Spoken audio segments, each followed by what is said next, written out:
Yes, Senator Judge Alan Cayetano is recognized. Thank you. I'm happy. You may proceed, sir. I'm happy I finally heard Senator Judge Erwin Tulfo is concerned about the justice or injustice to Vice President Sara. That's good news.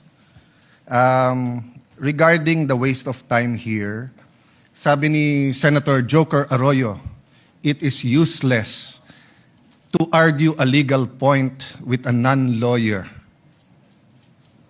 When Senator Marcoleta brought that up here, nagkaroon ng commotion. Senator Miriam stood up here many times and said, kaya ka nga nagpo 4 years na law school at nagbabar. So let me give my own interpretation. The impeachment court is formed with lawyers and non-lawyers.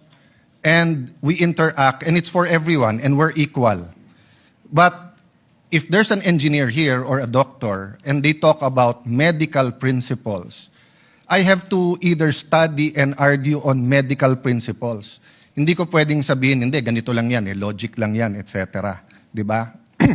So, ang legal principle natin today is simple, integrity ng court. So, allow me to mention that to the people and help educate my colleague here. The integrity of the court and the justices or judges is always relevant. So if the Supreme Court or COMELEC, Court of Tax Appeals, Sandigan Bayang is being heard, and the judges are being threatened, you give them time. So we cannot take the impeachment out of context. May nangyayaring flood control scandal, may nangyayaring gulo sa Team Unity na hindi na united ngayon. We consider Senator Marcoleta and Senator Jinggoy political prisoners, weaponized yung Blue Ribbon Committee at weaponized yung ano.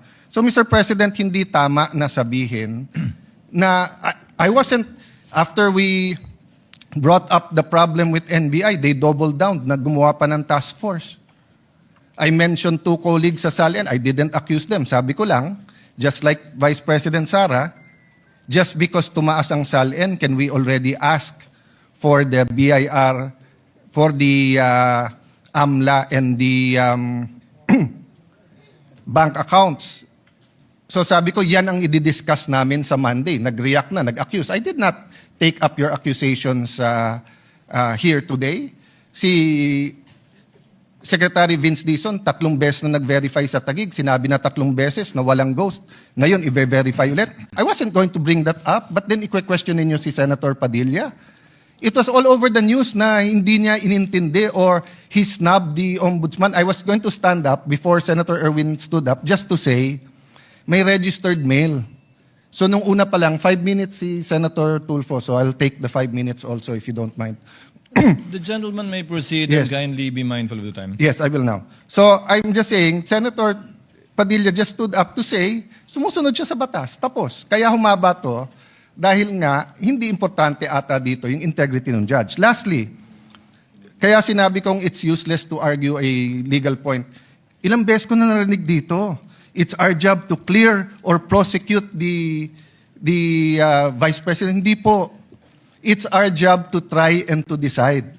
It's the prosecution's job to try to prosecute, and it's the defense job to convince us na wala. Our job is to try and to decide. And when you decide, you acquit or you convict. Why is that important? These are legal terms. Hindi pwedeng yung nanonood na law student ngayon sasabihin, trabaho pala ng judge to clear or to prosecute. Thank you, Mr. Presiding Officer, Mr. Senate President. Thank you, Senator Judge.